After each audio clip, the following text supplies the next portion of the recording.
Buenos días a todos y a todas. Desde el equipo Chile Crece Contigo, en coordinación con la Fundación Soy Más y Hospital Digital, le damos la más cordial bienvenida al segundo webinar del ciclo Protegiendo la Salud Mental Infantil en el contexto de COVID-19, perteneciente al Programa de Apoyo a la Salud Mental Infantil, PASMI. Esta sesión abierta está dirigida a todos los equipos de salud y del intersector que se articulan con Chile Crece Contigo. A continuación, dejamos con ustedes a la doctora Claudia Lara, coordinadora nacional de Chile Crece Contigo en el Ministerio de Salud, y a la doctora Luisa Schonhaut, pediatra, editora de la revista chilena de pediatría. Claudia. Gracias, Carla. Bienvenidos a todos y muchas gracias por compartir hoy día este webinar en conjunto. Estamos muy contentos de poder iniciar hoy día esta presentación de Protegiendo la Salud Mental Infantil en un contexto tan complejo como el COVID-19. Hoy más que nunca necesitamos proteger la salud de nuestros niños y en particular la salud mental infantil. Hoy nos dará un saludo de bienvenida el doctor Matías Irarrázaval, jefe de salud mental del Ministerio de Salud. Oh, perfecto, perdone los problemas, pero aprovechando de felicitar la iniciativa y de saludar a la doctora Schonhaut y también al doctor Siegel, quisiera solamente ampliar un poco la contextualización y la importancia de este webinar. Yo creo que para todos es claro que la pandemia ha alterado en forma drástica no solamente los modos de vida de nuestra sociedad, la forma en que nos relacionamos, sino que especialmente a una población vulnerable que son los niños y adolescentes, que están experimentando los efectos no solamente de la misma pandemia. Recordemos de que ellos tienen un riesgo menor, pero también se pueden contagiar, sino que también las medidas de salud pública, que buscan frenar la pandemia, pero que en su forma más radical también puede reducir la capacidad de los niños de poder hacer las actividades habituales y las rutinas que tenían establecido.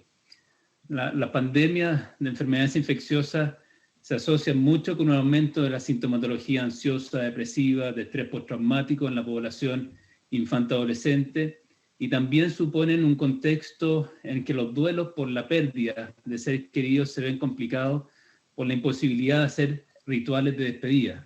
Por eso, acciones, ¿cierto?, que está llevando Chile Crece Contigo, como esta caja de duelo y otras acciones, buscan justamente reducir el impacto que están teniendo esas familias que, sobre todas las dificultades económicas, sociales, escolares, están lamentando el fallecimiento de algún familiar o algún conocido. Los decretos de confinamiento y distancia social han supuesto para los niños y niñas el cierre de las escuelas. Es en la historia moderna, sin contar las guerras mundiales, el año en que mayor cantidad de niños han dejado de asistir a las escuelas. Y la imposibilidad de interacción y el juego con pares, la falta de actividad física y el ejercicio en el exterior, son todos factores que pueden limitar el desarrollo tanto físico como socioemocional. Las consecuencias sociales y económicas de esta crisis, con pérdida de la actividad laboral y la capacidad adquisitiva de muchas familias, también colocan a los niños y niñas en una situación de más vulnerabilidad e incertidumbre respecto al futuro. Un grupo de menores especialmente vulnerables a padecer los efectos psicológicos de la pandemia son aquellos que tenían anteriormente un diagnóstico de enfermedad mental, y a ellos les debe hacer un buen seguimiento y tratamiento por equipos de salud mental. Pero aquellos que desarrollan síntomas en relación a esta crisis, que generalmente son irritabilidad, ansiedad, tristeza excesiva, fobias, miedos incontrolables, dificultades en la elaboración de los duelos, también debieran tener acceso a la evaluación por parte de los equipos de salud mental. Siempre que resulte posible y de la manera donde la teleasistencia ha sido digamos, una forma agregada de hacer evaluación y seguimiento de casos. Pero también las estrategias de prevención, estrategias que ofrezcan a las madres, a los padres, información acerca de cómo hacer la parentalidad y la crianza positiva en situaciones de crisis, fomentar hábitos de salud adecuados, dotarlos de herramientas para ayudarles en el manejo emocional de sus hijos, parece fundamental. Las medidas de salud pública a tomar en estos posibles nuevos brotes que tengamos del SARS-CoV-2, como está pasando en otros países, también deben dar algunas reevaluaciones en relación a la evidencia que tengamos durante esta crisis, prestando atención a la población infanto-juvenil. Y preservar también los derechos de las niñas y de los niños, su salud mental y su desarrollo integral, sin poner en riesgo la salud de la comunidad. Es un reto social al que se deben enfrentar las autoridades competentes en esta materia.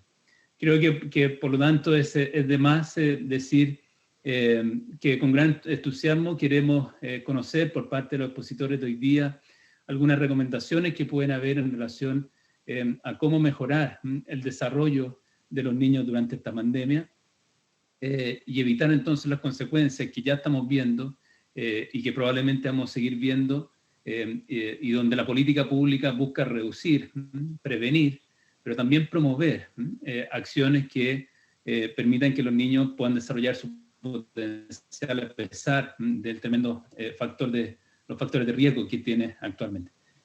Así que felicitar nuevamente al equipo de Chile Crece Contigo, la iniciativa, a los equipos del PASMI y todos los equipos de salud mental que se están conectando y que están con interés de poder hacer mejor las cosas y atender adecuadamente a los niños y a sus familias. Muchas gracias, Claudia, al equipo, y muy contento entonces como para que le den el pase a los presentadores.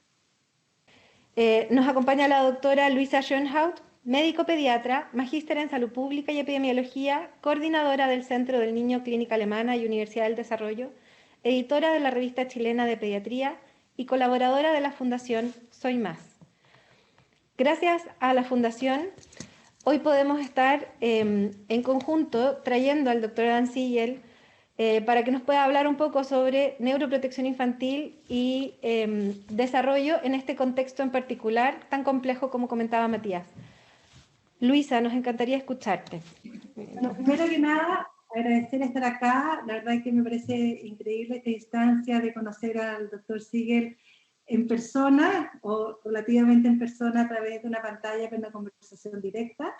Y quiero hacer una pequeña introducción sobre nuestra realidad. Quería contarles que la población y adolescente de Chile, en la población chilena, adolescente e infantil, existe un 24% de prevalencia de trastorno de ansiedad y un 9% de depresión. Estas cifras aumentan en poblaciones de pobreza. En esta misma línea, la prevalencia de dificultades de desarrollo es en 1 de cada 6 niños que atienden el sistema privado y 1 de cada 3 niños que se atienden en el sistema público. Nuevamente, la pobreza es un factor de riesgo. Para los niños que tienen vulnerabilidades biológicas, como enfermedades genéticas o prematuridad, todos estos factores de riesgo se multiplican y significan un desafío para nosotros, los profesionales de salud y educación. Estudios en nuestro país han demostrado que tener un hogar con recursos para el aprendizaje y juego, estimulación y parentalidad positiva, así como apego y la calidad de interacción madre-hijo, son factores protectores del desarrollo infantil. Lamentablemente, estos factores son menos constantes en las familias más desaventajadas, en que existe alta prevalencia de riesgo relacional. Las mismas madres que sufren depresión tienen menores recursos para apoyar el desarrollo de sus hijos que son más vulnerables. Cada vez hay más evidencia respecto a la importancia de la estimulación temprana. Hay que trabajar con las madres, los padres y los niños para romper estos ciclos intergeneracionales del daño. La estimulación temprana debe comenzar en el periodo prenatal con las gestantes y continuar al menos durante los primeros 3 años de vida, pero continuar durante toda la vida, también en la pubertad y la adolescencia. El periodo más crítico del desarrollo infantil son los primeros 1000 días de vida del niño. En ese periodo se forma la visión, la audición, el lenguaje, es la base del desarrollo de las funciones ejecutivas superiores. El recién nacido tiene 100 billones de neuronas. La velocidad de formación de sinapsis, esas conexiones mágicas que nos permiten comprender y entender el medio en que vivimos, se forman a gran velocidad. Y esa velocidad depende directamente de la crianza, la nutrición y el cuidado infantil. Las sinapsis que no se usan se van perdiendo en el tiempo. Por eso es tan importante mantener las sinapsis activas, mantener los procesos de aprendizaje. Por eso es importante la detección temprana y las intervenciones específicas de acuerdo a las necesidades individuales de cada niño y su familia. Las intervenciones basadas en la evidencia son muchas. Daniel Siegel nos muestra alternativas de cómo estimular la mente a través de la crianza positiva, estrategias de regulación emocional y neurobiología interpersonal, cómo nosotros nos comunicamos y generamos un entorno nuevo a través de las interacciones. Siegel tiene el mérito de haber acercado el avance de las neurociencias cognitivas y otras áreas del desarrollo emocional de los niños al público no experto, al lenguaje de los padres y también de los profesionales no expertos en neurociencias. A través de sus textos se puede comprender cómo funciona el cerebro del niño y se entiende, con base científica, qué pasa en el cerebro cuando el niño sufre una determinada emoción o tiene alguna conducta o enfrenta alguna determinada situación. Pero no solo eso, además nos propone estrategias para cultivar la mente en desarrollo del niño, basado en la ciencia. Tiene un lenguaje claro y sólido y se dirige a los padres. Y nosotros cuando lo leemos como profesionales también nos llega como padres en la estrategia para trabajar con nuestros niños. Traer a Siegel a Chile es un ejemplo de iniciativa público-privada del Chile Crece Contigo y la Fundación Soy Más, que nos permite avanzar un paso más y llevar su experiencia a miles de trabajadores públicos y privados. Tenemos gente del sector salud, educación, justicia, hay organizaciones comunitarias que trabajan con primera infancia y con madres adolescentes. Integrar estas estrategias exitosas en la salud primaria, también en los hospitales, en la educación, es un gran desafío. Nuestra tarea es incorporar el tema de neuroprotección en las políticas públicas de primera infancia y dar un sentido social y político a la evidencia científica. La intervención tiene que ser transversal a todos los niños del país, independiente de su lugar de atención. Y estamos viviendo un momento histórico en que el confinamiento ha generado barreras importantes de acceso a salud y educación. Estamos viviendo una etapa post-plebiscito en que estamos generando también cambios a nivel de país. Todo esto nos lleva a invitarnos a seguir avanzando y no permitirnos retroceder en los términos de salud y en todo lo ganado en Chile. Como nos enseña Siegel, el conflicto es una oportunidad de cambio y de generar nuevas sinapsis y nuevos desafíos. Tenemos que buscar ofertas de salud comunitaria, algo que nos acerque más allá a la población, salir de nuestras paredes para trabajar con la salud de los niños y fomentar la crianza positiva. Nuestro desafío es llevar a la práctica la evidencia, especialmente en los contextos de alta vulnerabilidad social, y asegurar a nuestros niños un entorno seguro para crecer y desarrollarse. Muchas gracias. Muchas gracias, Luisa, tus palabras muy inspiradoras y una muy buena introducción a lo que vamos a conversar hoy día. Hoy entonces, como subsistema de protección a la infancia y en conjunto con la Fundación Soy Más, tenemos el agrado de haber invitado al Dr. Dan Siegel a este webinar con el cual buscamos mostrar la relevancia que tiene el neurodesarrollo y conocer aspectos claves para la protección de la salud mental infantil en pandemia. Es por esto que hoy nos acompaña entonces el Dr. Dan Siegel, médico de la Universidad de Harvard, profesor clínico de psiquiatría de la Escuela de Medicina de UCLA, California, cofundador del Mindfulness Awareness Research Center y autor de numerosos libros como El cerebro del niño y Disciplina sin lágrimas. Dr. Dan Siegel, muchas gracias por estar hoy día con nosotros. Lo escuchamos. Gracias. Gracias a ustedes. It's an honor to be here with you and an honor to be speaking from California in North America all the way to Chile. Yesterday, I went for a walk with my cousin for his birthday, and he was born 50 years ago in Chile. So we had a Chilean birthday for him in Santiago. So it's an honor again to be here with you. What I'd like to do is check in with our translators and see if you wave to me if you want me to go more slowly. Maybe you can signal with me like something like this or whatever the signal would be in Chile for slow down, because we're going to cover a lot of material and I want to make sure that my speaking it for the translators and the translators speaking it for you all works out well. So what signal do you want to give me to slow down? Let me see what that will look like. You have a slow down signal for me, that, and speed up. What would speed up be, like that? Okay, great. And you know, what we'll do is I'm going to share some slides that you can have available. They're in English, but perhaps one day we'll have them translated into Spanish. So let's just pull the slides up and you can see them here. Let's just see. So can you see the slides okay? Yes? Are you able to see them yet? Let's see. Maybe. Can you see the slides? I need a signal to know. Yes. Okay. Excellent. Very good. Good, good, good. So we are going to be really thinking about the pandemic and how it affects not only children and adolescents, but how it affects parents and those teachers, all of us as adults who care for children and adolescents, and think about this through the lens of a field that I work in called interpersonal neurobiology. And this is a field that basically has a framework for understanding the world that we use, let's say, for education or mental health or different ways of cultivating resilience and well-being.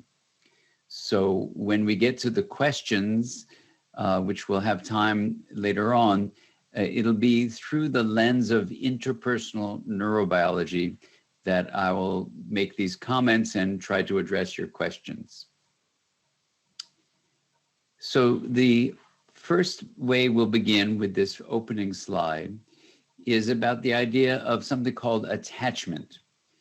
Because attachment is the relationship we have as babies, as toddlers, as preschool children, when we get into school, throughout our elementary school age, and then middle school and high school, throughout adolescence even, we have relationships with our caregivers and then with our teachers, and then even we begin to get that with our friends, where the relationship we have with another person shapes who we become. So let's simply use the word attachment for that. And attachment is being challenged during the pandemic in a very big way. So we want to understand how to make attachment as healthy and what's called secure as possible. And that's why in this brief talk, we're going to make sure that the science of attachment is what we cover. So we'll look at parenting, the way adults take care of children, and how the developmental science of resilience and well-being can help us understand how we should best approach the pandemic.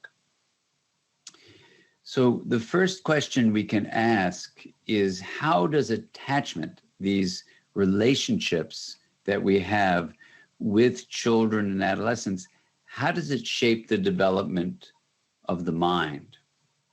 Now, it's interesting because in Spanish, as in English, we have a word for mind. I think in Spanish, the word is mente, yeah?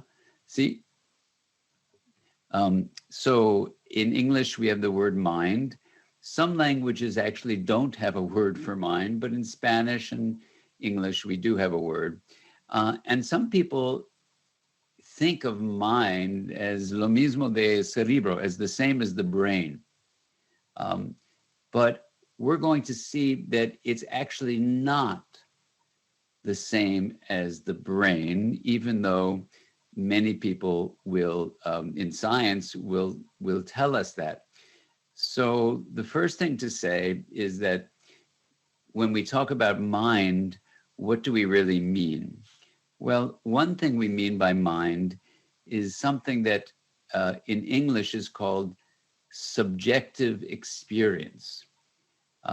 experiencia subjetiva, tal vez. And this subjective experience, also called first-person experience, is the feeling of being alive.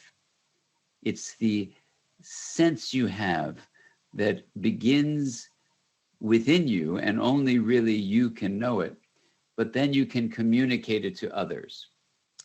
Now, that term subjective experience becomes very important when we talk about how children and adolescents or adults experience the pandemic.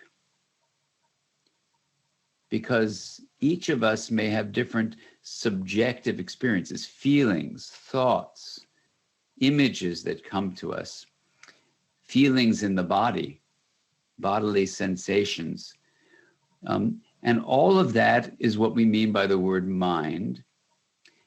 And the idea of development is that the way this mind, these feelings, our awareness of these feelings, how we think about them, the way all of that develops happens in relationship to the brain, but in relationship to our connections with other people. So mind in this sense begins with subjective experience. And it turns out that these relationships we have with our parents directly shape how that mind will develop.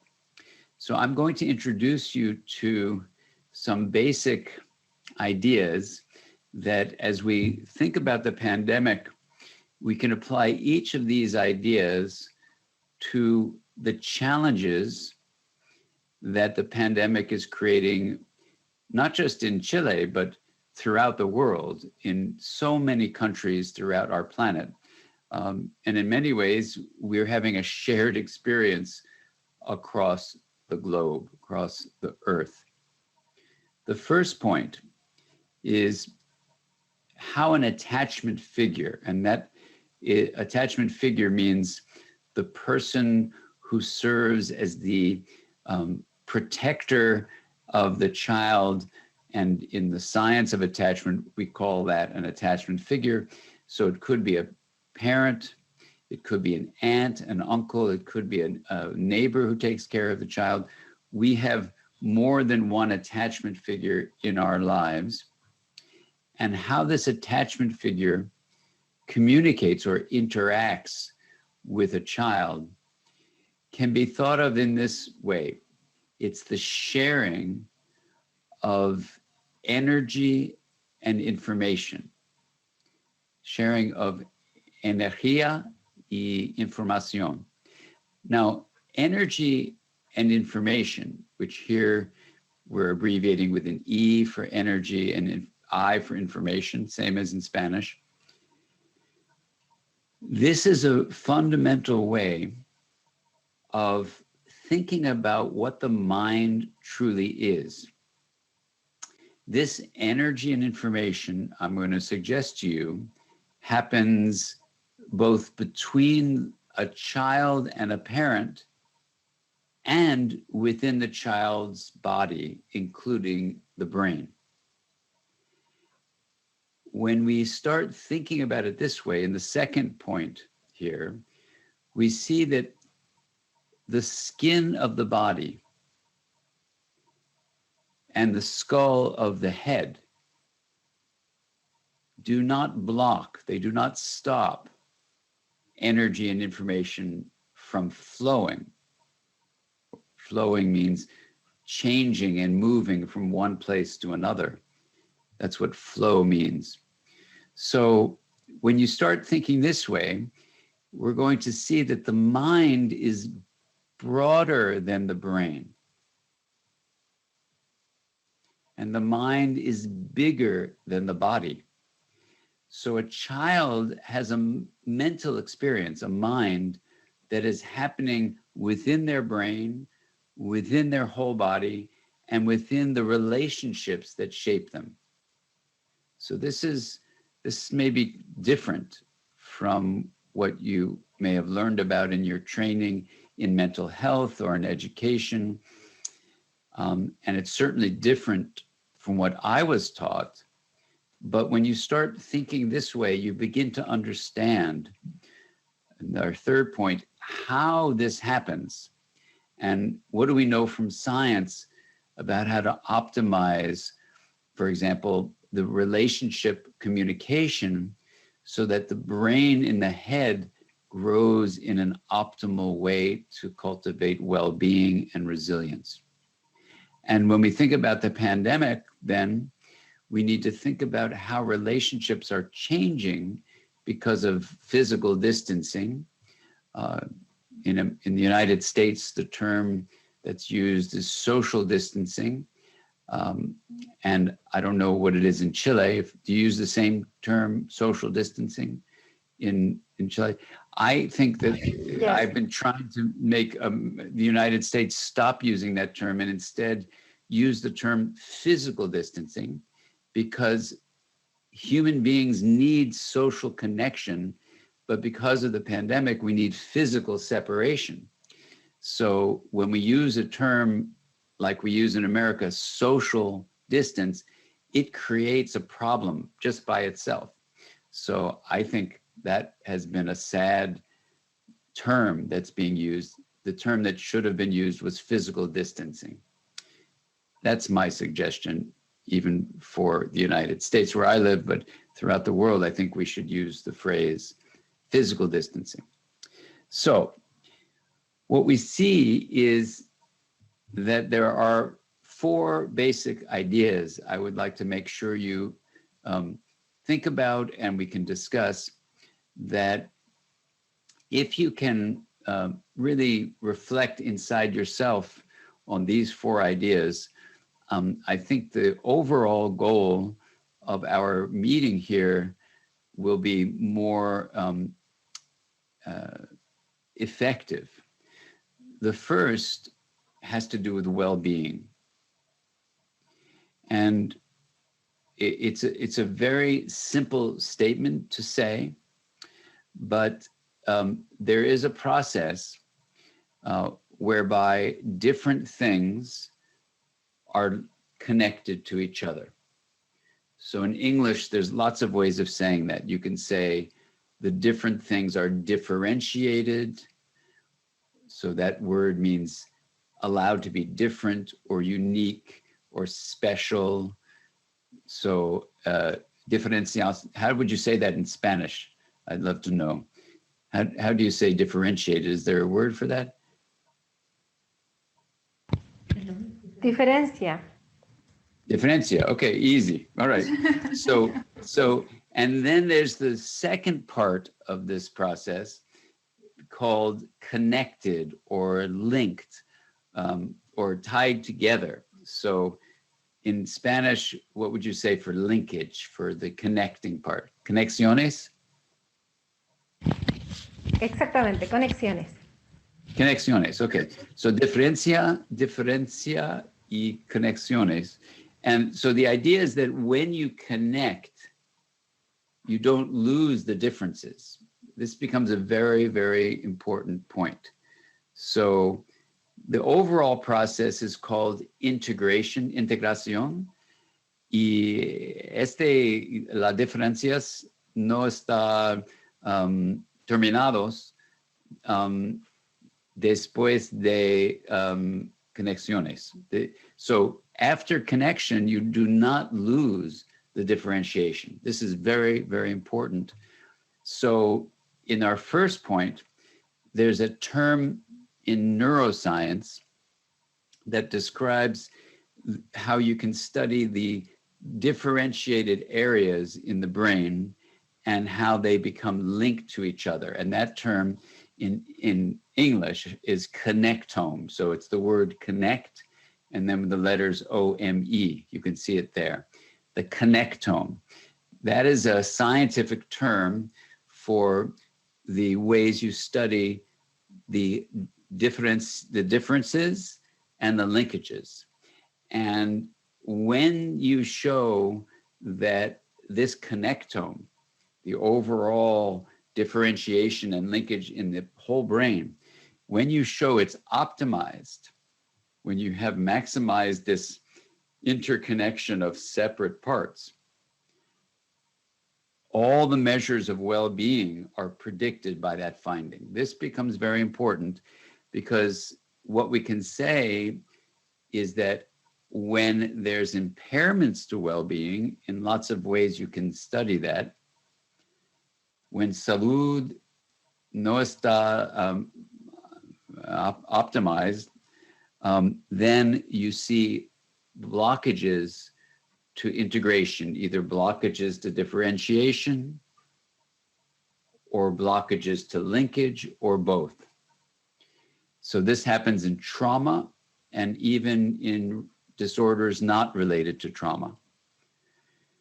So this is just a fascinating finding. These two findings then are really interesting. Well-being is predicted by integration in the brain.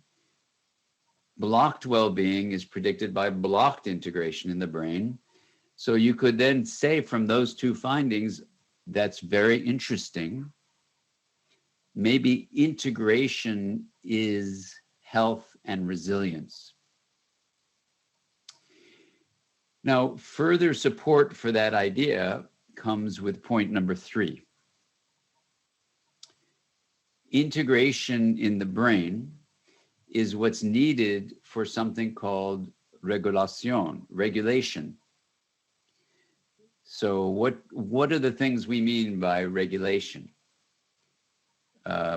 We mean mood, your overall emotional tone, emotions themselves, thought, attention, behavior, relationships, and even morality. So to repeat, when you want to have something called optimal regulation, or what's called self-regulation, or also executive function, all of those are dependent on neural integration. So you can see how when you can regulate well, you have resilience.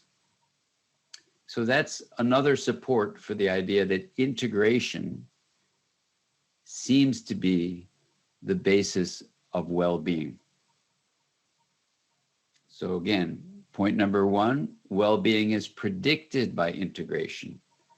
Point number 2, blocked well-being is predicted by blocked integration. Point number 3, integration is needed for regulating basic processes like emotion and thought.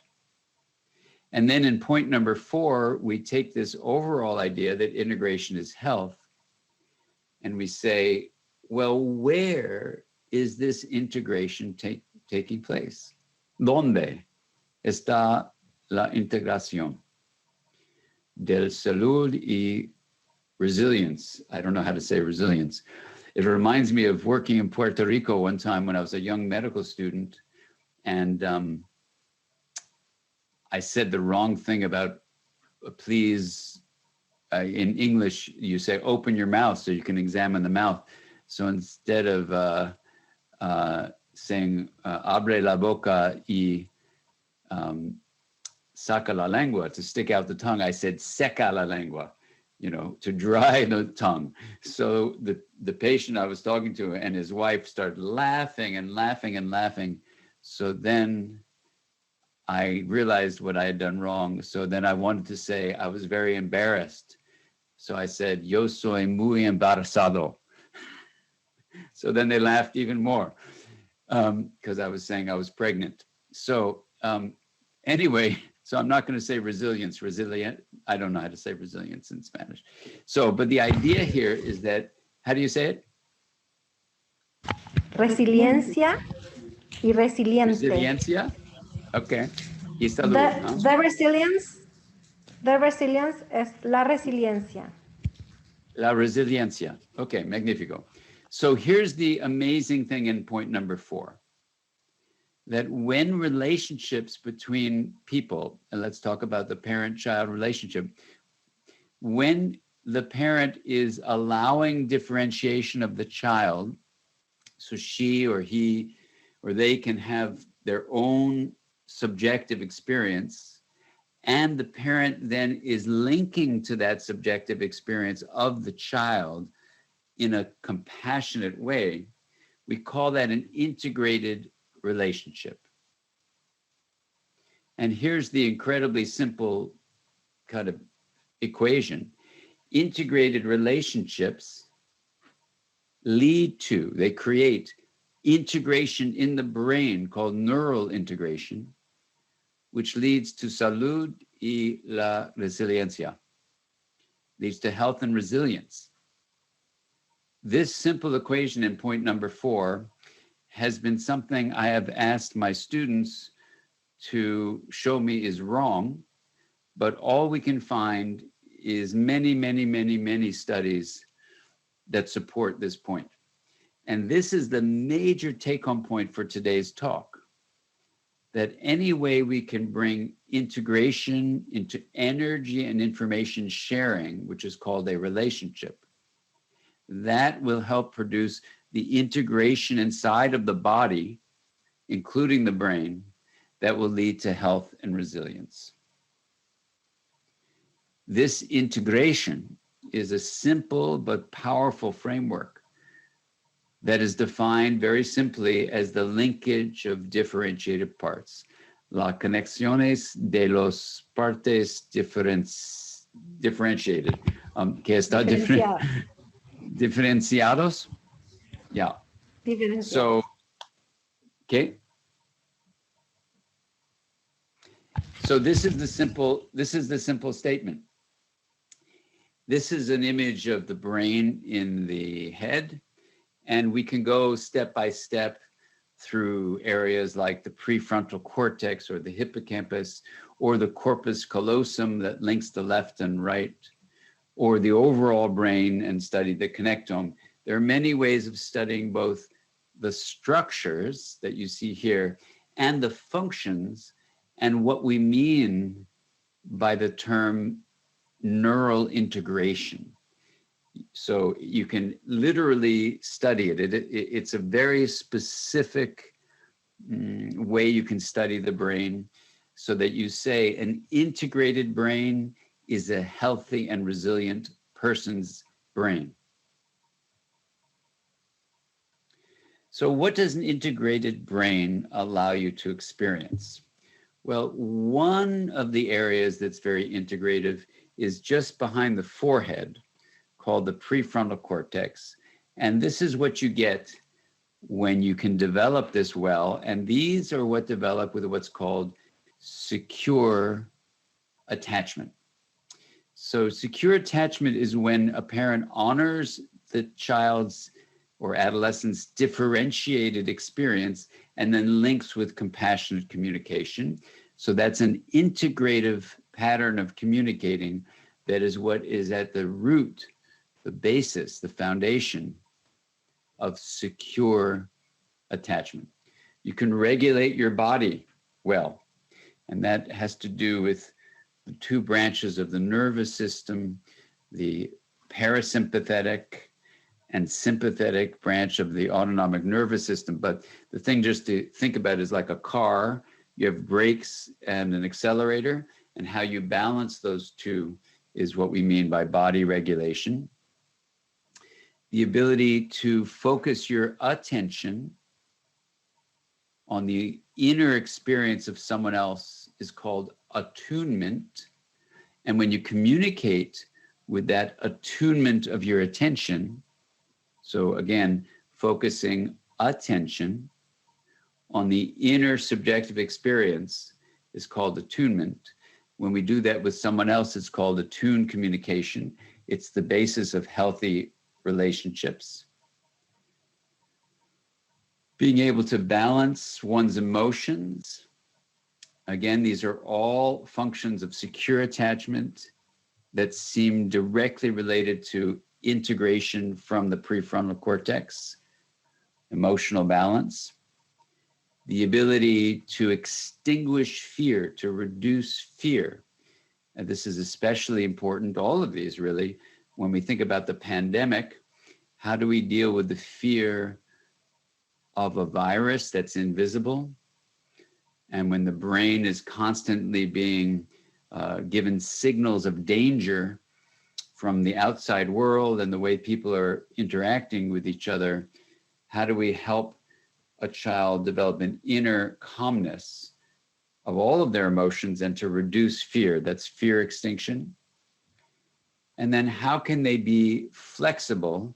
So when they're told they can't be with friends, or they're told they're not going to school this semester, or they're told they can't see their grandparents, how do they take a deep breath, say, oh, but I wanted to see my grandparents, or I wanted to go to school, I wanted to be with my friends, and then become flexible and adaptive. These are all capacities of the prefrontal cortex. And then to have insight, to know what's going on in your own mental life of thoughts and emotions and memories and the meaning of things. That's simply called insight. Empathy has many components to it, but it's basically having insight into the mind of someone else. So feeling their feelings, taking on their perspective, thinking what it's like to be that person, even taking joy in their success, called empathic joy, and then empathic concern, which is when you sense someone suffering, how do you care about that? And then that's the gateway for compassion. Morality is really thinking about what's for the greater good. And in many ways, moral decisions are decisions that create more integration. And then intuition, which is getting your heartfelt sense and your gut, and then acting on those important sources of knowing. So if you look at this list of functions of the prefrontal cortex, the research on secure attachment shows the first 8 of these have been studied, and they're all directly outcomes of secure attachment. Intuition just has not been studied yet. But what this tells us is that if during the pandemic, you are interested in how in your community, in your school, in your family that you're working with, or that is your own family, or in yourself, if we're thinking about bringing well-being and resilience into our personal lives or professionally helping people bring it into their lives, for me, this list would be a guiding list for what we wanted to really accomplish. And this is where we come to the statement that if we as professionals or as parents can help promote the integrative development of the child, we will be supporting the growth of resilience and well-being even during a time of the pandemic. So this gives us a very clear roadmap for thinking about how the pandemic is challenging us, is asking us to rise to the occasion of being thoughtful human beings and bringing well-being into people's lives, even during the disruption of the pandemic. You can remember this whole way with a hand model of the brain. And if you take your mano in your hand and you put your thumb in the middle and with los otros dedos, put them over on the top. This is a pretty useful model of the brain. And it would be like this in your head, so that your knuckles would be facing out toward your forehead. The face would be in front of your fingernails. And this would be a good hand model of the brain. And this just gives you a correlation of what we're talking about. The spinal cord would be in your wrist. And information from the body would come up the spinal cord. In this figure, the brain stem would be just above the base of the skull here, right there in the palm. And then your brainstem controls basic processes like breathing and digestion and your heart, as well as your fight, flight, freeze, and faint reactions to threat. And this area then would be very activated during the pandemic. So the brainstem state of alarm, preparing for danger, would be very activated, and research not published yet reveals that when people have a continually active reactive state of the brainstem, they can get anxious, depressed, and stressed. So the opposite of resilience would be a brainstem state of reactivity to threat that's constantly being activated without being calmed down. So how do you calm down this brainstem reactivity? If you put your thumb over the top, this is the limbic area. This area works in a way to be a bridge between the body's input to the brainstem and the higher area, the cortex, these finger areas where you do your thinking. And so we can think ourselves into a panic. And we can also use certain reflective techniques to actually allow ourselves to activate this prefrontal cortex, especially in the middle. So you see it here, the middle two fingernails, to actually send soothing fibers down to the limbic area and the brainstem to calm it down. So in one of the examples we said, extinguishing fear, this would be an example of this prefrontal cortex sending soothing fibers that secrete something called GABA. It stands for gamma aminobutyric acid, GABA. This GABA calms down the irritation and literally soothes the firing of threat. So you can go from a reactive state where if I said no repeatedly in a very harsh way, you might experience that feeling of your brainstem getting reactive. If I said yes in a calm way, you would then feel that soothing as your cortex would be hearing the yes and would be calming down these reactive states. We're going to talk now about just an overview when you work with children and adolescents to realize some children may have been traumatized through a neglect or abuse, and it can make the experience of the pandemic even worse. So we want to really honor the fact that there are different kinds of attachment.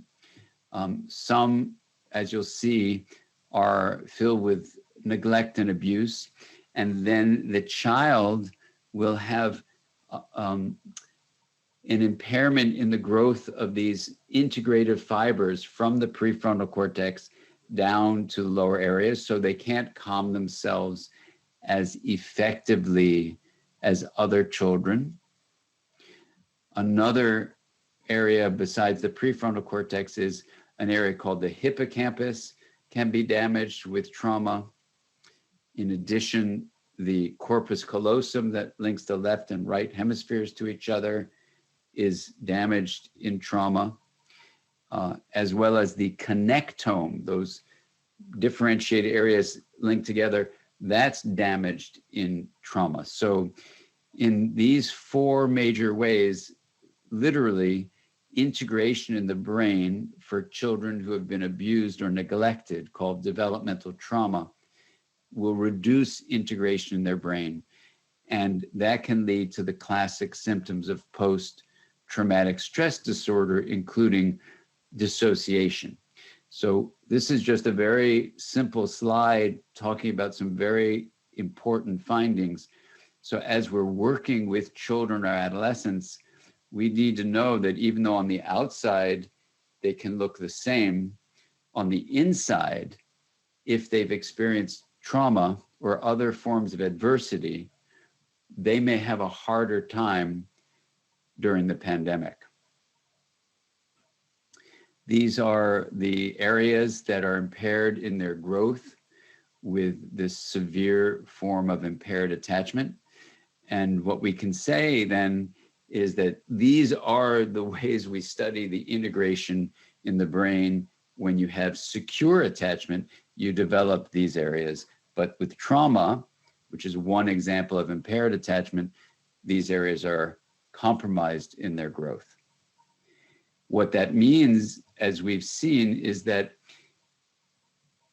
in the pandemic, some people may already be more prone to this reactive state. You would get it with saying no harshly versus the receptive state. So in the brain, you have these two very different states. One is getting ready for danger, reactivity. The other is being open to learning, that's called receptivity. And my colleague and I, Tina Payne-Bryson, wrote a whole book on this called The Yes Brain. And you can see that if your brain were continually in the fighting back mode, or the flight, the fleeing, the running away, the freezing, which is tightening oneself up, and the faint, which is a collapse, it's exhausting. And then that itself becomes basically a way of understanding when you don't have resilience, it's when you stay in these reactive states.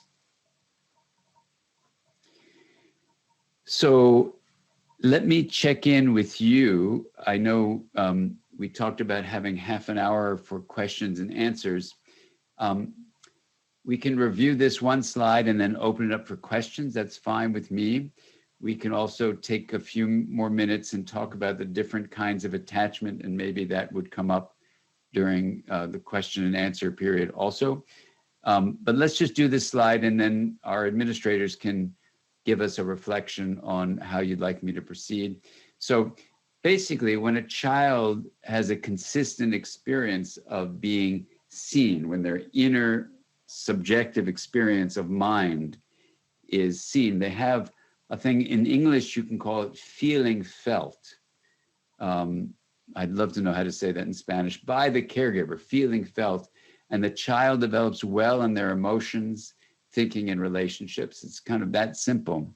And research suggests that these attuned, sensitive communications shape the healthy development of the brain in ways that support future functionings, so that relationships matter in the cultivation of resilience and well-being. And during the pandemic, with all the challenges that children cannot be with their peers, that children have to be facing learning from a distance, which is very, very compromised because those relationships are all on a screen, or even if school is just uncertain, that experience of uncertainty, that experience of danger, is making anyone's brain more prone to reactivity, and finding ways of having the relationship with a caregiver be nurturing can help that child optimize their development. In addition, in both the Whole Brain Child book, as well as the book called Brainstorm, I think all of these are in Spanish, you'll see very specific ways to help cultivate the brain of a child or an adolescent toward integration. So there are techniques. One of them is called a reflective dialogue, where the adult engages with a child in reflecting on their inner experience of feelings and memories and perceptions. And that's called a reflective conversation or reflective dialogue. And that can help cultivate the child's resilience and integration in their brain. And for a teen, in the book Brainstorm, there are very specific exercises that are more available for adolescents to reflect in a kind of meditation practice that have been shown to develop integration in their brain. One of them is called the Wheel of Awareness. And in that practice, what a child does is learn to create integration of the fundamental experience called consciousness. And we can maybe discuss that during the question and answer period. But let me just see, because I'm trying to be very aware of the time, that we have half an hour left now. And I'm happy to continue on with some of the details of attachment, or we can open it up to questions. So whatever you would like to do, I'm happy to do.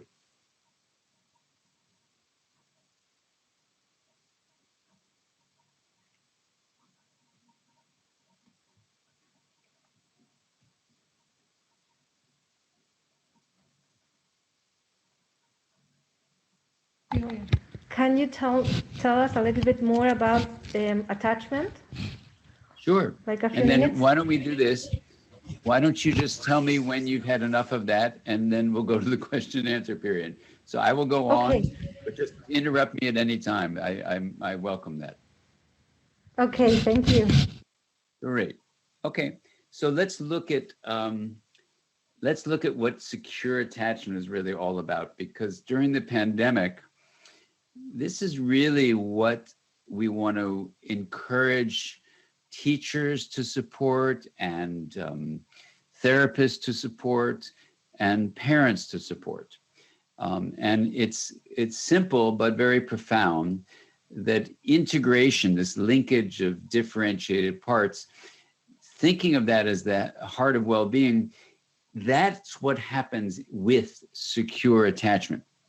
That integration in relationships is what we mean by secure attachment, as we'll talk about in great detail next. And that leads to integration in the brain. And that's the basis for optimal self-regulation, which is the basis for well-being and resilience. So that's quite simple. It may not be easy, especially during a pandemic, but it's actually quite simple. Integration between leads to integration within. So there are, in English, 4 S's of attachment, where children, when they have these S's, they do well. And none of these S's happen all the time. So we have to remember that repair is essential, as ruptures may be common. And I'll come back to these in a moment. But I just want to say from the beginning, there is no such thing as perfect parenting. Because parents hearing this, can think, oh my God, I made a mistake. This is terrible. But no, it just means you're a human being, and being present as a parent is what we're looking for, not being perfect. So what are these S's? The first is that a child is seen. And what that means is their subjective experience, which means their emotions, their perspective, their memories, their thoughts. All of these aspects of mind are of interest to the parent, and the parent focuses his or her attention on the mental life of the child that's beneath their behavior. So outwardly, we may see external behavior, but inwardly, the child has a mental life, and parents who see that mental life have children who do better. It's amazing, but a very important skill, looking for the mind beneath behavior. The second S in English is safe. Maybe that's seguridad, safe. And safety has 2 parts to it. One is the child is protected from harm, but the second is that the child is not being terrorized by the parent himself or herself. So that if a child feels terrified of a parent, and that can be for many reasons, it's very unhealthy for the child, because one deep brainstem-based circuit says, I am being terrified, I need to get away from the source of terror. But then a higher part of the brain, centered around the limbic area, says, oh, I'm being terrified, I should go to my attachment figure to be protected.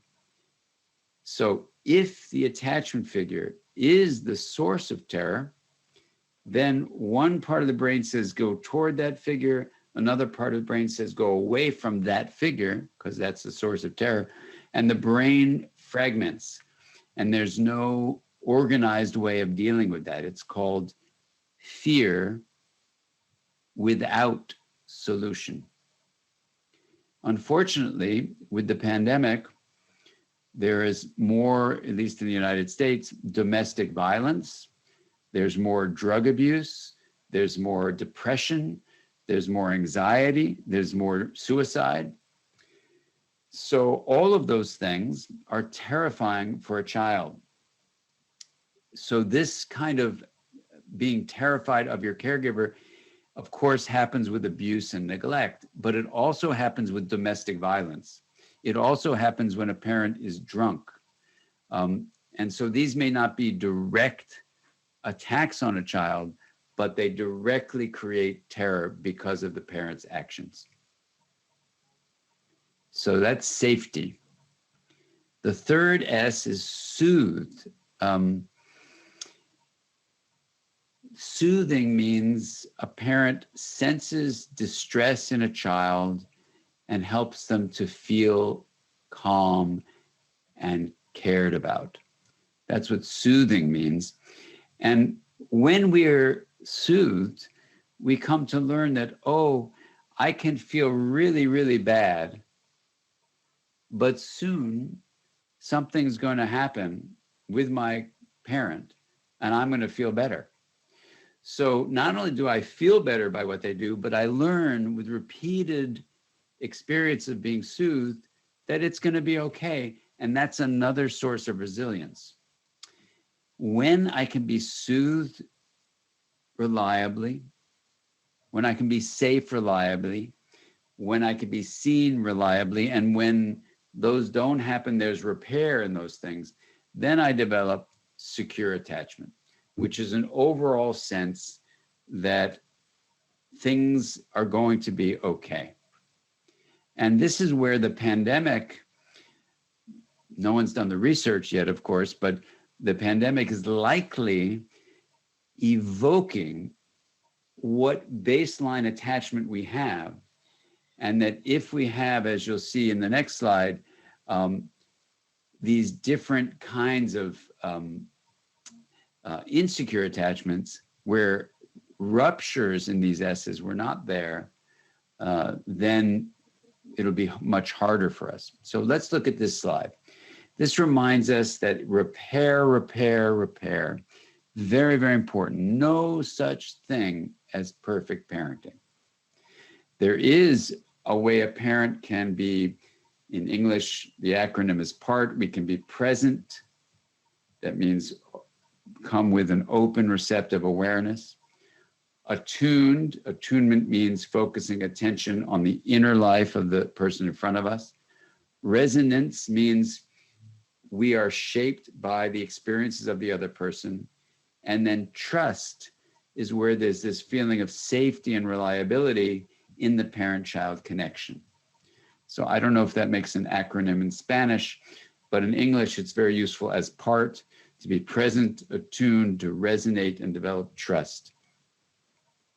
And again, repair following ruptures to any of those S's is a crucial part, crucial component of secure attachment.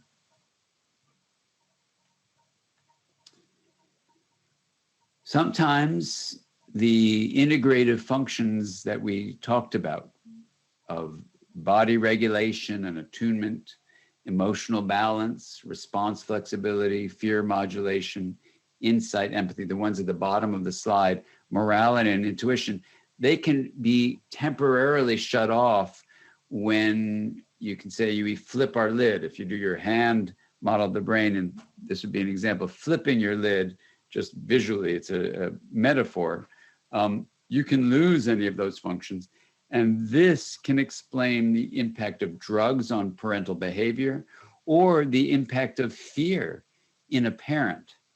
So that if they're overwhelmed, if they've lost their job, if they're terrified about the virus, if they're worried about the future of the world, if they're concerned about, political unrest, if they're concerned about what's going on with the environment and all the ways that we can be terrified today, for some of us that can flip our lids. And as we do that, we lose what we need to be giving our child secure attachment. And in English, you can call that the low road. And it turns out that what predicts a parent's being able to offer these kinds of integrative experiences is not whether they had this or not when they were kids. It's actually something much more optimistic. It's if you've made sense of what happened to you. In other words, it's not what has happened to a parent, but how that parent has taken the time to make sense of how the past has influenced his or her development. Now, this is a very exciting, important, and optimistic message, because many of us have not had ideal childhoods, but this tells us that taking the time to make sense makes a lot of sense to do. Yes. Absolutamente, doctor Siegel. Ok. Primera pregunta que hace Gabriela. Dice, hola, muchos de esos niños con sus cerebros no integrados, luego pasados los años se transforman en adultos cuidando a sus propios hijos, y son estos los que llegan a terapia. Y al entrevistar a los cuidadores, ellos tienen experiencias de maltrato y abandono. ¿Cómo ayudar a esos adultos que fueron niños con experiencias traumáticas para que puedan cuidar a sus hijos? Tiene relación con lo último que estaba comentando, de que esto haga sentido, ¿no? Let's see, let me try one more time. Let me show you an example of exactly what you're talking about here. Here we go, PowerPoint, there. So let me show you in here. It's exactly right. If you look at the bottom right of this slide, the frightening, confusing, and fearful behavior leads to something called a disorganized attachment. So parenting is like that. And I just want to show you here, you can see when we get the adult story, here's the amazing thing. Many of those adults who create the disorganized attachment in their children have themselves unresolved trauma or grief. And this becomes then something, and now there's a book called Parenting from the Inside Out, where you can explore this, but you can tell this in the way they get disoriented, the bottom of the screen, around talking about those experiences. And the good news is that unresolved loss or unresolved trauma can be resolved. And that what you can say is that where attention goes, your neural firing goes and your neural connection can grow. So you can actually do processes to help people make sense of their lives so that even across the lifespan, they can develop this capacity for self-organization.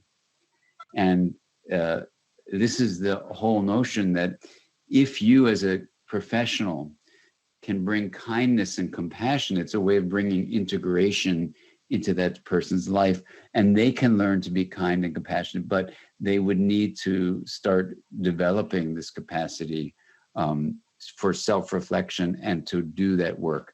So there is a book that teaches you how to do it called Parenting from the Inside Out, and the other would be a book, that one is certainly in Spanish, a book that is going to be out in Spanish soon called The Power of Showing Up. So both those books would be ways to invite someone to say, okay, we all do the best we can.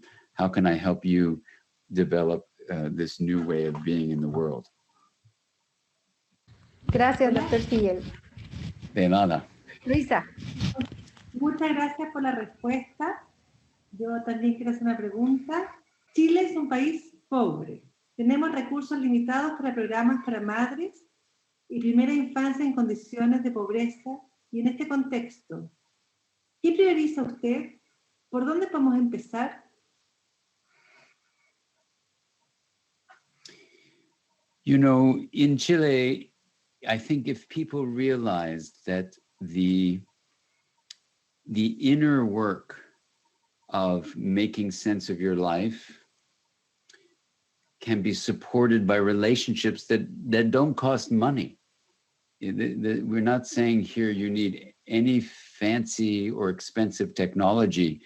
You really just need love and the courage for people to show up and even be present for the painful memories that may come up.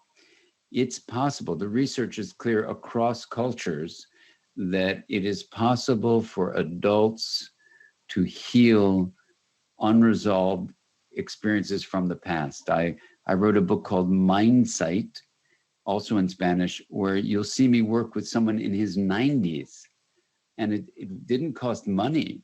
It just was about a relationship. And even in a poor country, I think we can draw on this incredible finding from science to, in our cultures, whatever kinds of finances there are, to support each other in making sense. And this is the exciting thing about attachment research. It's been done in poor countries, it's been done in wealthy countries, it's been done in different cultures, it's been done in South America, North America, Europe, Japan, Australia. These findings are very strong that how we come to make sense of our lives and tune into the internal life of a child, whatever country we're in the world, seems to be the basis of resilience and well-being. Muchas gracias. De nada. Muchas gracias, doctor. Hay muchísimas preguntas en relación a la pandemia y el estrés parental. ¿Cómo podemos ayudar a los padres que estando viviendo en este contexto de estrés, cómo ayudarlos para que sean padres sensibles al cuidado de los niños?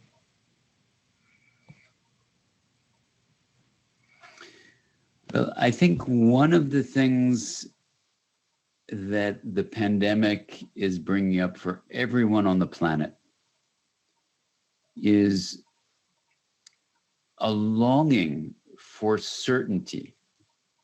So one of the starting places is to realize that certainty, being able to predict how things turn out or to rely on things or plan things, that is a desire, but in many ways, life is always uncertain. So the first step is for an adult, the parent, to really come to, in English, we use the term wrestle, and Spanish, I don't know what it would be, to really embrace what certainty and uncertainty mean in their life. So uncertainty means I can't predict things. I can't guarantee the outcome of something. Now, once a parent does that first step of saying, what does certainty mean in my life? What does uncertainty mean in my life? The second step is to say, how do I find inner, what's in English we call equanimity or peacefulness or calm, even in the face of outer threat? So there is a practice that I urge people to try, and you can go to, as long as you have the internet, you can go to my website for free. And I have to check, but I know someone did this in Spanish as well. I have to see where the Spanish version finally ended up being. It's called the Wheel of Awareness. And it basically allows you to develop your mind. So you develop focused attention, open awareness, and kindness, kind intention. And as you develop those three things, you're also in this wheel metaphor. In the hub of the wheel is pure awareness, and on the rim is what you're aware of. And parents who do this practice learn to develop a peacefulness, a calmness in that hub of the wheel, that then no matter what the elements on the rim that arise, that come up, they have access to a sense of calmness, even in the face of uncertainty.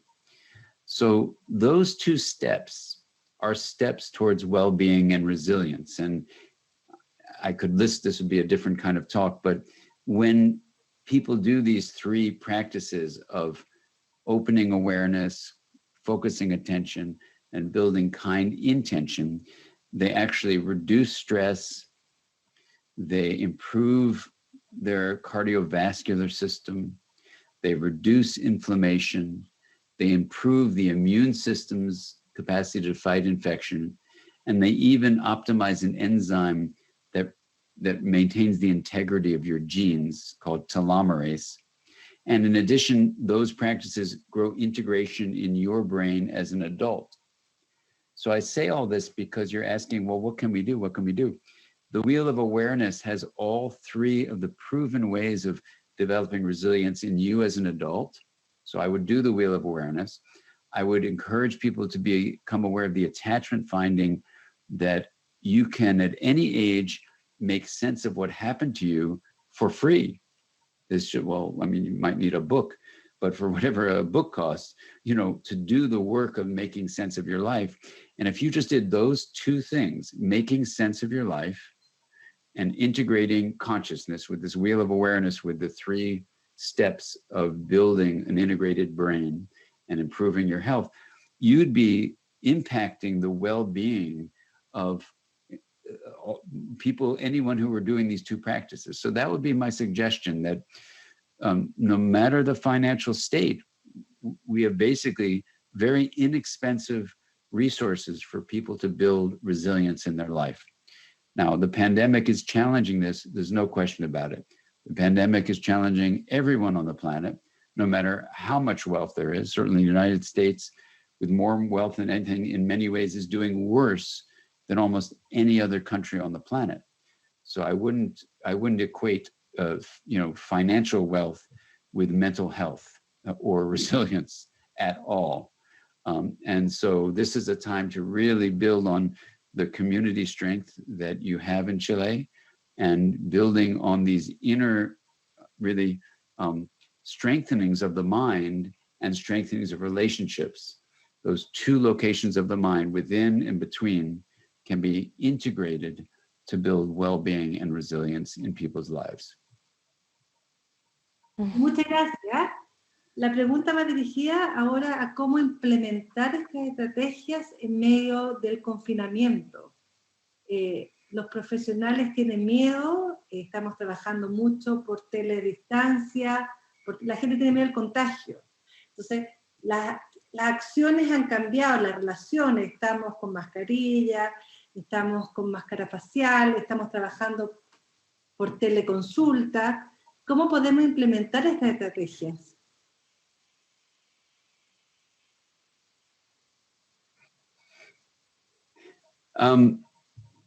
Is the question, so I can understand the question about, given the pandemic's need for isolation, how do we deal with the negative impacts of being isolated from each other? Is that essentially the question? ¿Y cómo podemos entregar la atención y la neuroprotección en estas condiciones, en la práctica?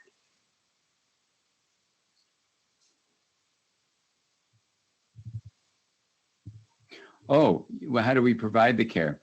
You know, that's a great question. I think part of the big challenge we have is how to take the isolation that people may feel from being told that the whole of who they are, for example, is just a self in a body or a mind in a brain, and start to open that up and reach out to people to let them know that they are actually, in the United States, this is a big problem, to really tell them something is very different from what they were told, that they're a part of a larger community of people and a larger reality of being part of nature. Then the question is, how do we get that message to people?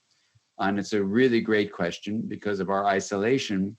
And that can be done with, if people have the internet, of course, we can do it like we're doing now on things like this. If people can meet each other outside in meetings to do, in open air, if they're allowed to communicate that way.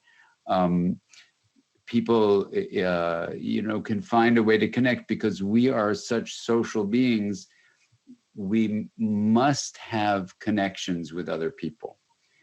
Now, in a country where maybe many people don't have access to the internet, then this is unfortunately a big problem, and finding ways in each community that there can be regular contact with everyone so that people realize that if I can know that there's someone in my community that I can talk to on a regular basis, even if it's for a few minutes every day, where because we're social beings, I can know that who I am is not just what happens in my body, it's what happens in my relationships with other people and with nature. Then those relationships need to be prioritized. They need to be honored, just like we say you need to breathe air, you need to drink water, you need to have food. Well, relationships, connections with other people and nature are as fundamental to well-being as air is to breathing. And so that doesn't cost any money. That just costs love. And love, I think, is what will help us get through the pandemic, as it allows us to be the fuel that drives our desire to reach out and connect with other people.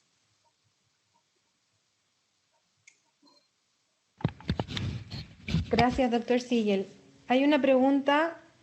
Nosotros aquí en Chile se suspendió el colegio, esperando que ya el próximo año niñas y niñas vuelvan a clases. ¿Cómo deberían prepararse los profesionales y cuidadores para enfrentar los síntomas posibles de los efectos del encierro? ¿En qué deben fijarse primero? ¿Y cuáles serían los primeros auxilios psicológicos en este sentido?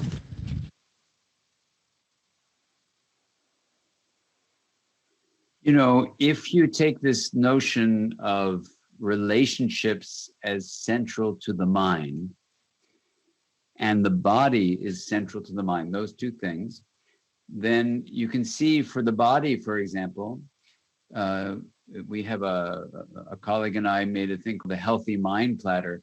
You need to keep the body active and emotion, and children and adolescents need to be encouraged to do that.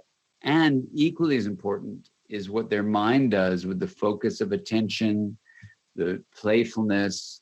And when we get to this question about isolation, then schools can possibly create ways if people have telephones, if they don't have the internet, regular ways where not just a classroom of, downloading information, but a way of having these integrative communications be something that kids are a part of. So if we think about it more like joining rather than being in a lecture, then I think it's possible to make even the physical distance of isolation allow a classroom to feel like I belong. That's really what we need.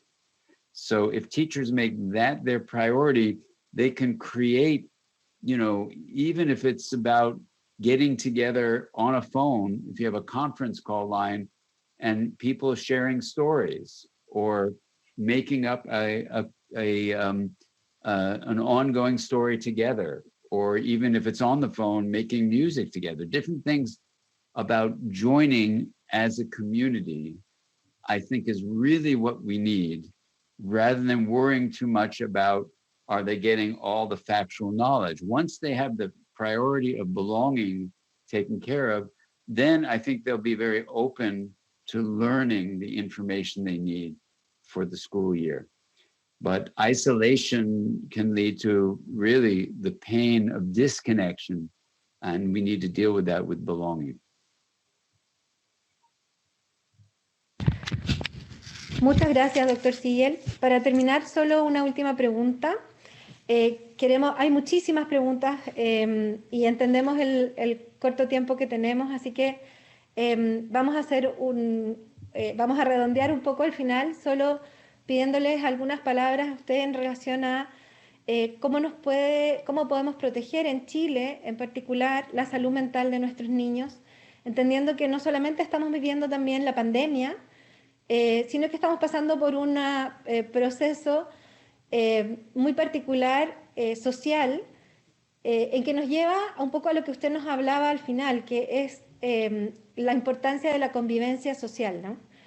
¿Cómo podemos proteger la salud mental de nuestros niños en estos contextos? ¿Y qué nos diría usted en general a los profesionales de la salud para esto?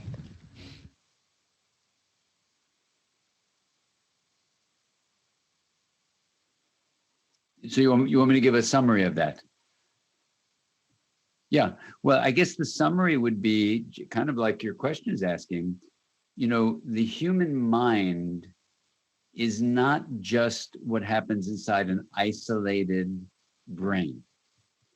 The human self is not just what you could call a solitary, separate, or solo self.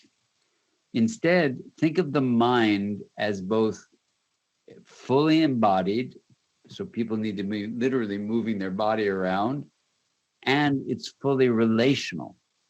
Now, if we take the pandemic as, yes, a disruption in our lives that's terrible, but also an opportunity to reimagine how the mind can be seen and the self as both this me that's in a body and a we that's in our relationships. If you think of it as yo inside and dentro, y también nosotros as a we que está entre, between, then if you combine them, you say yo and nosotros together is like yosotros, and in English we say me plus we equals muy. So yosotros would be like muy, the way of making a word that says, okay, we're in the pandemic all across the world.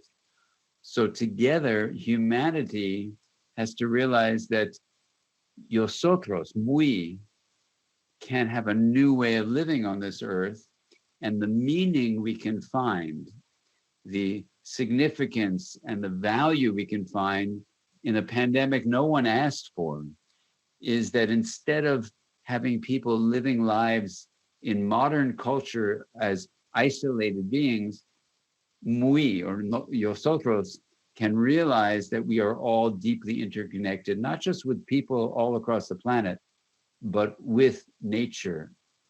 And in that way, as we make it through and get a vaccination and get ways of really working with this particular virus, we will be in a stronger, more resilient position as a human family.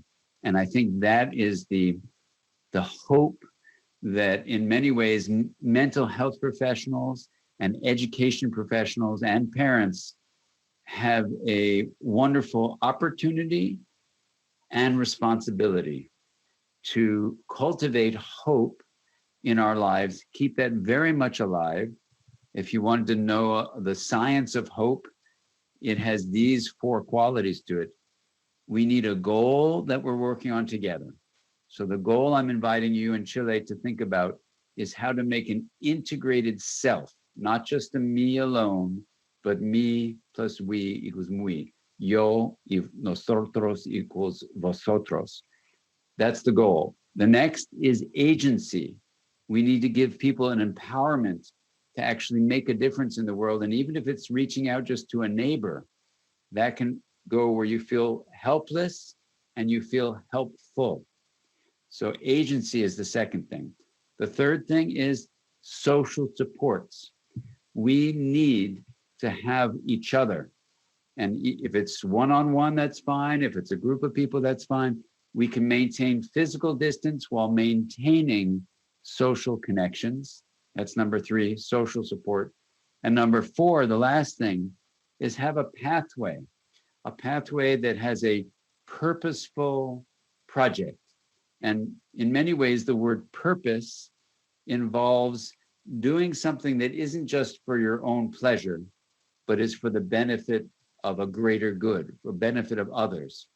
So when we have a pathway with a purposeful project, and we build that with social supports, agency, and a goal, we can use projects to say, this is how we are going to use this pandemic to make a better world, a more integrated world with kindness and compassion, so that when we come out the other end, we are going to have not only hope, but we're going to have health and resilience. And so instead of feeling the despair and helplessness that many people are having, where they're becoming hopeless, we instead can have our eyes on a bigger picture of a better world that we all can create together. Muy hermoso, doctor. Muchas gracias. Palabras muy esperanzadoras. Estamos muy agradecidos de haberlo tenido hoy día con nosotros. Sin duda es un tremendo honor y placer. Y nuestro placer haberlo escuchado. Nos inspiró muchísimo al trabajo. Esperamos que hayan sido también palabras inspiradoras para los equipos que trabajan con infancia. La salud mental de nuestros niños depende de todos nosotros. Del yo-otros nos quedamos con la importancia del yo-otros en la sociedad y cómo la esperanza de un futuro mejor, un mundo mejor, depende de cada uno de nosotros y de todos integradamente. Muy agradecidos, doctor, por acompañarnos hoy día. Hay muchas preguntas en torno a los libros que usted habló entre su presentación. Los vamos a dejar publicados en la página web del Chile Crece Contigo. Si usted quiere, los puede comentar también cuáles son los libros que considera más importantes en torno a lo que habló hoy día, pero para que quede también, porque hay muchísimas preguntas en eso, para que quede escrito, lo vamos a dejar en la página web de nosotros, ¿ok? En el blog del Chile Crece Contigo en MinSal. Y también invitarlos a que si quieren más información, ahí va a haber una encuesta al final, al cerrar la sesión, una encuesta sobre si ustedes quieren más información sobre los cursos del Dr. Siegel. Pueden ahí en la encuesta responder y las personas que quieran mayor información les haremos llegar más información sobre los cursos. El Dr. Siegel ha sido muy amable también y nos ha dado un gran regalo de algún descuento importante para quienes quieran participar en cursos con él, ¿no, doctor? Sí, gracias por todo y nosotros podemos hacer la posibilidad en una realidad en el mundo. Gracias por todo. Muchas gracias, doctor. Le damos un aplauso enorme desde acá. Muchas gracias. Muchísimas gracias. Gracias a ustedes. ¿Y los libros? Los libros, ¿quiere comentar sobre los libros que tiene, doctor? You want me to make a comment about the books? ¿Cuáles son los títulos de los Sí, libros? ¿por qué no? Sí, si usted está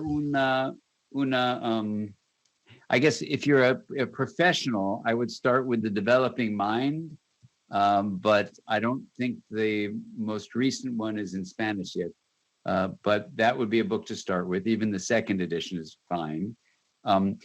The books for parents would be Parenting from the Inside Out. And that one is in Spanish. The Power of Showing Up is another one. That one, I don't know if that's in Spanish yet. It might be, but I'm not sure. And then any of the other books I've written with Tina Bryson, or one I wrote, which is like Whole Brain Child, The Yes Brain, No Drama Discipline, The Power of Showing Up, of course. And then a book I wrote myself called The Brainstorm. Those are all in Spanish, except the last one, Power of Showing Up. So all of those would be good. And then the book Mindsight is in Spanish. That would be an excellent one. And in addition, there's a book called The Mindful Therapist, which would have a nice step. It was written before the pandemic, of course, but that would be having very important key points if you're a therapist listening on how to bring resilience into the world and integration. Muchas If you want to gracias, do the doctor. Wheel of Awareness, the book Aware would be another book that comes to mind too. It's simply called Aware. Perfecto, muchas gracias, doctor. Los vamos a dejar igual anotados en el blog para que estén a disposición los títulos de los profesionales, porque había muchísimas preguntas al respecto. Muchas gracias por sus inspiradoras palabras, doctor. Nos vamos entonces con la misión de hacer de este mundo un lugar mejor.